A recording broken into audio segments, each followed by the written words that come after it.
पुरणपोळी म्हटलं की सगळ्यांच्या जिव्हाळ्याचा प्रश्न. त्यातली त्यात सणवार आला की प्रत्येकाला आठवते ती फक्त पुरणपोळी. तर आज आपण बनवतोय अजिबात कुठली जास्त मेहनत न घेता, पोळी न लाटता, अगदी मऊसूत, अगदी ओठाने खाता येईल एवढी नरम अशी पुरणपोळीची रेसिपी. अगदी पुरुष मंडळी सुद्धा आरामात ही पोळी बनवतील इतकी साधी आणि सोपी पद्धत आज मी तुमच्याबरोबर शेअर करणार आहे. बऱ्याचदा जेव्हा आपण पुरणपोळी बनवतो त्यावेळेला पुरण जास्त होतं किंवा कणिक कमी पडतं, तर त्या दोघांचंही प्रमाण किती घ्यायचं याचं सुद्धा डिटेलमध्ये बारीक सारीक गोष्टी मी सांगितलेल्या आहे.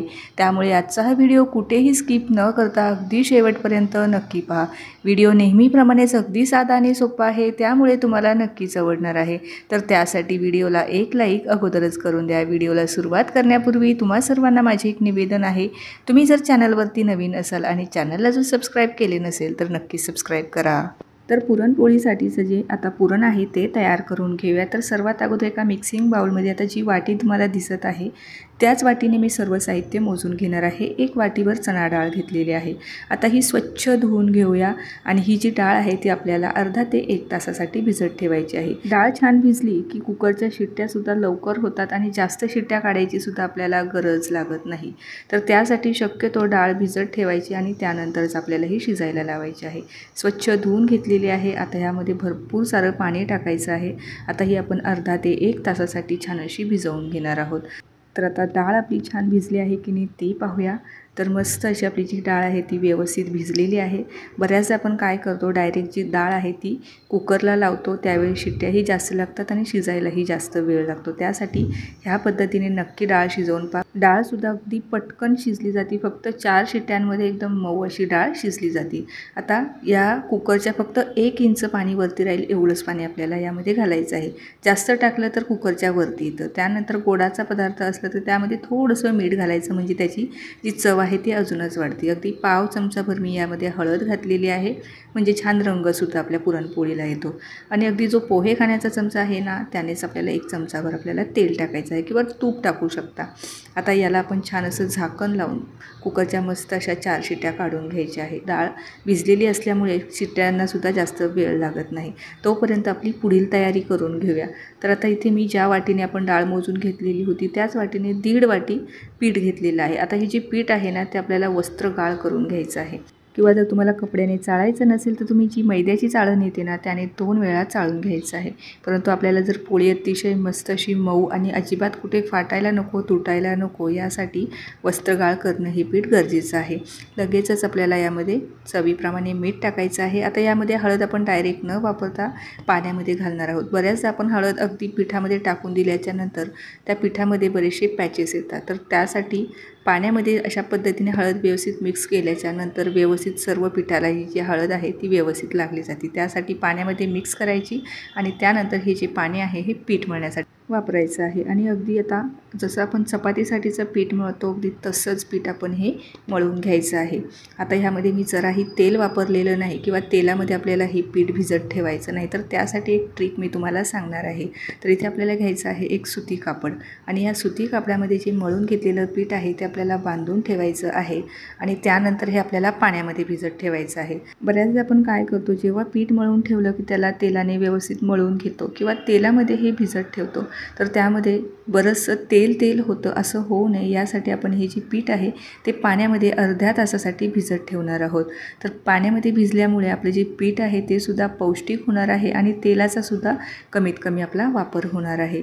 आता हे पीठ मी छान बांधून घेतलेलं आहे आणि अगदी त्याच भांड्यामध्ये एक तांब्यावर आपल्याला पाणी टाकायचं आहे आणि हे अर्धा ते किंवा 20 मिनटं हे आपल्याला भिजत ठेवायचं आहे. अर्ध्या तासापेक्षा कमीच वेळ लागतो. तेवढ्या वेळात हे जे पीठ आहे हे छान असं भिजलं जातं. आता हे आपण अर्धा तास भिजत साईडला ठेवून देऊया. तोपर्यंत आपली डाळसुद्धा छान व्यवस्थित शिजली गेली असेल. तर इथे मी कुकरच्या 4 शिट्ट्या काढलेल्या होत्या. कुकर थंड करून घेतलेला आहे. तर या ठिकाणी तुम्हाला दिसतच असेल डाळसुद्धा अगदी मस्त अशी मऊसूत शिजली गेलेली आहे आणि पाणीसुद्धा जास्तीचं झालं नाही. अगदी परफेक्ट पाणी या डाळ शिजण्यासाठी आपण टाकलेलं होतं. आता ही जी डाळ आहे ती आपण एका चाळणीवरती काढून घेऊया. त्यातलं जे पाणी आहे एक्स्ट्राचं ते काढून घ्यायचं आहे आणि कटाच्या आमटीसाठी आपल्याला हे जे पाणी आहे ते वापरायचं आहे.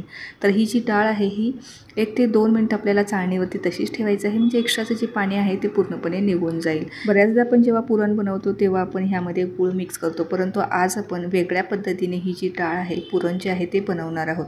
आता ही जी डाळ आहे त्यातलं जे पाणी साईडला काढून ठेवून देऊया आणि लगेचच ही डाळ आपल्याला वाटून घ्यायची आहे, म्हणजे आपल्याला पुरण लगेचच तयार करून घ्यायचं आहे. असं केल्याने पुरण बनवण्यासाठी अजिबात जास्त वेळ लागत नाही. 1 ते 1.5 मिनिटामध्ये ही सर्व जी डाळ आहे तुम्ही वाटून याचं पुरण तयार करू शकता. बऱ्याचदा आपण जेव्हा डाळ आहे त्यामध्ये गूळ टाकतो, ती शिजवतो आणि त्यानंतर पुरण बनवतो.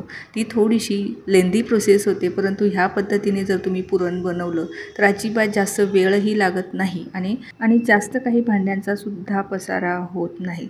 बऱ्याचदा आपण यामध्ये गूळ मिक्स केल्यामुळे थोडंसं जडसुद्धा पुरण दळण्यासाठी जातं, परंतु डाळ गरम गरम असताना वाटली की लगेच ती वाटलीही जाते आणि वेळसुद्धा कमी लागतो. तर बोलता बोलता माझं पुरणसुद्धा वाटून तयार झालेलं आहे. तुम्हाला इथे दिसतच असेल, अगदी काही मिनिटातच हे सर्व पुरण माझं इथे दळून तयार झालेलं आहे. अगदी जास्त काही भांडेसुद्धा भरलेले नाही. ज्या कुकरमध्ये आपण डाळ शिजवून घेतलेली होती तोच कुकर मी ह्या चाळणीच्या खाली ठेवलेला आहे, म्हणजे जास्त काही भांडेसुद्धा भरलेले नाही. सर्व बोलता बोलता माझं इथं जी डाळ आहे ही वाटून तयार झालेली आहे. तुम्हाला इथे दिसतच असेल, अगदी मस्त असं हे पुरण या ठिकाणी आपलं तयार झालेलं आहे.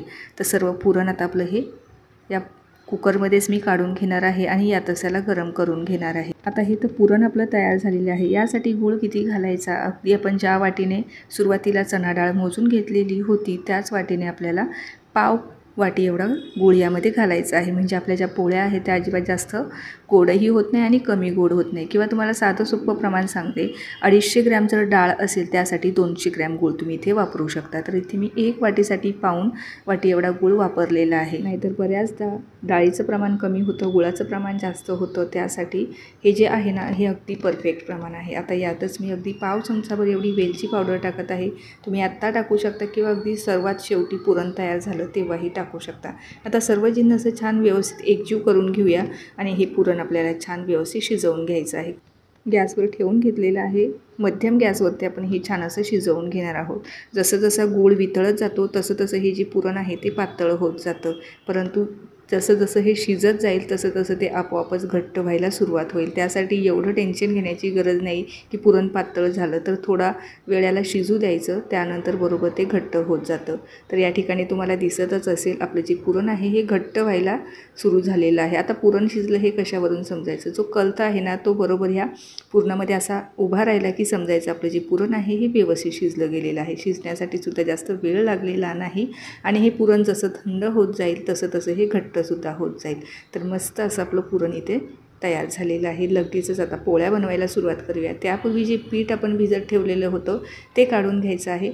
आता यात जर थोडंसं तुम्हाला पाणी वाटत असेल तर थोडंसं पिळून घ्यायचं, म्हणजे एक्स्ट्राचं पाणीसुद्धा यामध्ये निघून जाईल. आणि उरलेलं जे पाणी आहे, म्हणजे जे पीठ भिजवलेलं पाणी आहे ते तुम्ही एखाद्या झाडाला घालू शकता.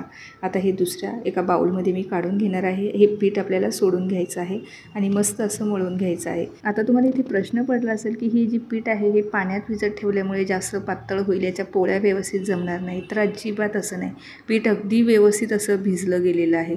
तर बरेच जण हे जे पीठ आहे ना हे पूर्णपणे तेलामध्ये भिजवतात आणि त्यानंतर या पोळ्या बनवतात, परंतु ते जास्त तेलकट होतं. तर इथे तुम्हाला दिसतच असेल पीठ अगदी मऊ असं तयार झालेलं आहे. एकदम सॉफ्ट असं पीठ आपल्याला ह्या पुरणपोळ्या बनवण्यासाठी लागणार आहे. तर इथे मी घेतलेलं आहे तेल. तर तेल आपण फक्त 2 चमचे तेल हे पीठ भिजवण्यासाठी वापरणार आहोत. आता 1 चमचा टाकलेला आहे, बाकीचं राहिलेलं नंतर टाकूया. 1 चमचा तेलातच पीठ व्यवस्थित असं भिजलं जातं. अगदी सॉफ्ट, अगदी लोण्यासारखं हे पीठ आपल्याला मळून घ्यायचं आहे. पाण्यामध्ये भिजवल्यामुळे ऑलरेडी ते सॉफ्ट झालेलंच आहे, परंतु तेलामुळे अजूनच ते सॉफ्ट होतं. तर मस्त असं हे पीठ आपलं तयार झालेलं आहे. फक्त 2 चमचे तेलामध्ये हे पीठ मी मळून घेतलेलं आहे. तर ह्या पिठाची कन्सिस्टन्सी तुम्हाला इथे दिसतच असेल. मस्त असं हे पीठ मळून तयार झालेलं आहे. बऱ्याचदा तुम्ही पाहिलंही असेल, जेव्हा पुरणपोळी घरमध्ये ज्या पोळ्या बनवल्या जातात त्या सेम ह्याच पद्धतीने अशा बनवल्या जातात. तर पीठही तयार झालेलं आहे आणि पुरणसुद्धा तयार झालेलं आहे. लगेचच आता पोळी बनवायला सुरुवात करूया. तर त्यासाठी इथे मी बटर पेपर घेतलेला आहे. बटर पेपरला छान असं तेल लावून घ्यायचं आहे. आज आपण जी पोळी बनवत आहोत ती लाटण्याचा वापर न करता फक्त हाताने ही जी पोळी आहे ती आपण पसरवणार आहोत. फक्त आपल्याला ही पोळी हाताने किंवा बोटाने पसरवायची आहे. तर त्यासाठी पिठाचा छोटासा गोळा घ्यायचा आहे, मळून घ्यायचा. त्यानंतर आपल्याला ह्या पिठाची छान अशी वाटी तयार करून घ्यायची आहे. हाताला थोडंसं तेल लावून घ्यायचं जेणेकरून पीठ चिकटणार नाही. तर छान वाटी तयार करून झालेली आहे. त्यामध्ये बसेल तितकं पुरण आपण बसवून घेणार आहोत आणि छान व्यवस्थित दाबून घेणार आहोत. त्यापूर्वी यावरतून थोडंसं सुकं आपलं जे पीठ आहे ते घालून घ्यायचं आहे, म्हणजे पुरण व्यवस्थित आपलं हे बसलं जाईल. वाटी गोल गोल फिरवत व्यवस्थित वरती जो पिठाचा एक्स्ट्राचा भाग आहे तो आपल्याला काढून टाकायचा आहे, नाहीतर पुरण कमी आणि पीठ जास्त होईल. त्यासाठी वरचा जो एक्स्ट्राचा भाग आहे तो आपण काढून टाकणार आहोत. हातावर पुन्हा एकदा छान थापून घेऊया आणि जो बटर पेपर आहे त्यालासुद्धा खालून अर्धा चमचाभर तेल लावून घ्यायचं आहे, जेणेकरून जी पोळी आहे ती अजिबात खाली चिकटणार नाही. किंवा तुमच्याकडे बटर पेपर नसेल तर तुम्ही प्लास्टिकचा जो पेपर असतो किंवा दुधाच्या ज्या पिशव्या असतात त्यावरती सुद्धा ह्या पोळ्या बनवू शकता. हातालासुद्धा थोडंसं तेल लावायचं आणि छान अशी ही जी पोळी आहे ती पसरवून घ्यायची आहे. ज्याप्रमाणे व्हिडिओमध्ये दाखवत आहे अगदी तशीच ही पोळी आपण पसरवून घेणार आहोत. थोडं थोडं तेल लावायचं. तेल लावलं की अगदी पटापट ही जी पोळी आहे ही पसरली जाते. किंवा यावरतून सुद्धा तुम्हाला प्लास्टिकचा पेपर ठेवायचा असेल तर तुम्ही ठेवू शकता आणि अशा पद्धतीने ही जी पोळी आहे ती आपल्याला पसरवत चालायची आहे. तुम्ही कितीही पातळ ही पोळी पसरवली तरीही अजिबात फुटत नाही. अगदी मस्त अशी ही पोळी तयार होते. तुम्हाला दिसतच असेल अगदी पटापट ही पसरली जाते, कारण जे पीठ आहे ते अगदी व्यवस्थित असं भिजलेलं आहे. छान भिजलेलं असलं की जी पोळी आहे ती अगदी पटापट पसरली जाते. तर सुरुवातीला मी खाली अर्धा चमचा जे तेल आहे ते टाकून घेतलेलं होतं आणि हाताला 2 वेळेला तेल लावून घेतलेलं होतं. त्यापेक्षा जास्त तेल मी ही पोळी बनवण्यासाठी किंवा पसरवण्यासाठी वापरलेलं नाही. अगदी पटापट ती पातळ अशी पोळी आपण काही मिनिटातच तयार केलेली आहे. तुम्हाला इथे दिसतच असेल. लगेचच आता आपण भाजून घेऊया. तर त्यासाठी तव्यालासुद्धा मी अगदी थोडंसं तूप लावून घेणार आहे, कारण ऑलरेडी पोळीलासुद्धा तूप आहे, त्यामुळे नाही लावलं तरीही चालेल. आणि ही जी पोळी आहे ती आपण आता या तव्यावरती छान अशी भाजून घेऊया. अगदी खरपूस अशी ही पोळी आपल्याला भाजायची आहे. पोळी अजिबात लाटायला लागत नाही किंवा जेव्हा आपण जी पोळी आपण हाताने पसरवतो तेव्हासुद्धा कुठेही तुटत नाही, फुटत नाही. मस्त असे डाग पडेपर्यंत आपल्याला ही जी पोळी आहे ती भाजायची आहे. तुम्हाला इथे दिसतच असेल काय मस्त अशी टम्म आपली पोळी फुगलेली आहे. नेहमीच्या पोळी बनवण्याच्या पद्धतीपेक्षा ही थोडीशी वेगळी पद्धत आहे आणि सोपीसुद्धा आहे. अगदी पुरुष मंडळीसुद्धा आरामात पुरणपोळी बनवू शकतील, इतकी सोपी ही पुरणपोळीची रेसिपी आहे. तर नक्की ट्राय करून पहा. आता वरतूनसुद्धा मी थोडंसं तूप टाकून घेणार आहे आणि अगदी डाग पडेपर्यंत मस्त अशी खरपूस आपल्याला ही जी पोळी आहे ती भाजून घ्यायची आहे. दोन्ही साईडने मी मस्त असं तूप लावून घेतलेलं आहे आणि मस्त अशी वरतून डागसुद्धा पडलेली आहे, म्हणजे खरपूस पोळी भाजली गेलेली आहे. आता काढून घेऊया आणि सेम पद्धतीने सर्व पोळ्या आपल्याला तयार करून घ्यायच्या आहे.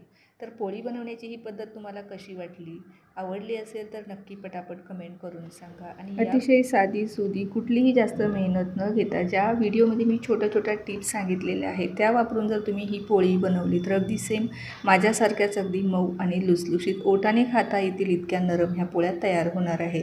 तर ही पोळी तुम्हाला मी फोडून दाखवते. आतमध्येपर्यंत मस्त असं पुरण आहे आणि मस्त अशी खुसखुशीतसुद्धा ही पोळी तयार झालेली आहे.